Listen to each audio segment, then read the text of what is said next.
The system boots and we're greeted by the Manjaro 25 boot screen. From here, we simply enter the live environment. This loads a full desktop session, so everything we do next happens in a safe, temporary workspace. Nothing touches the disk until we confirm it. Once the desktop appears, we start the Manjaro installer. The installer opens with language and region settings.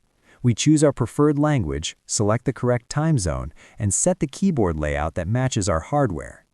These settings are straightforward, but it's worth taking a second to confirm them because they define how the system behaves after installation. Now we reach the most important part of this guide. Since this system uses UEFI firmware, we're going to partition the disk manually and correctly. On the partitioning screen, we choose the second option for manual partitioning. This gives us full control and avoids common mistakes that happen with automatic layouts.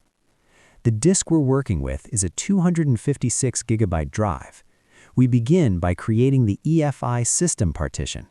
This partition is required for UEFI systems to boot properly. We create a 300 MB partition, format it as FAT32, and assign it the EFI mount point. This small partition holds the bootloader and firmware boot files. Next, we create the swap partition. Swap acts as overflow memory and also supports features like hibernation if needed. With EFI and swap done, the remaining disk space is assigned to the root partition.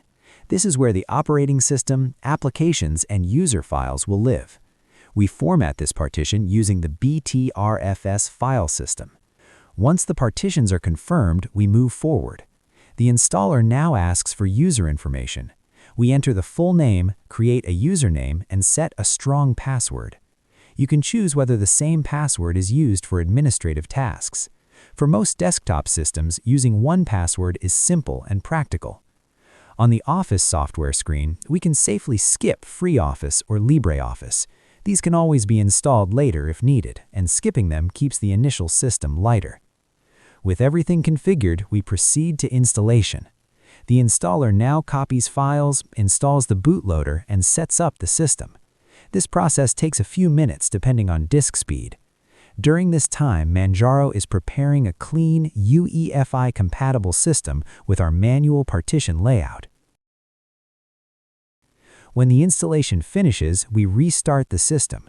The live environment shuts down and the machine boots from the internal drive for the first time. The Manjaro bootloader appears, and shortly after, we arrive at the login screen. We log in using the credentials we created earlier. The Manjaro 25 desktop loads smoothly, confirming that the UEFI setup, Btrfs root partition, and manual layout are all working correctly. And that's it. Manjaro 25 is now fully installed with a clean, manual UEFI partition scheme, stable, modern, and ready to be customized.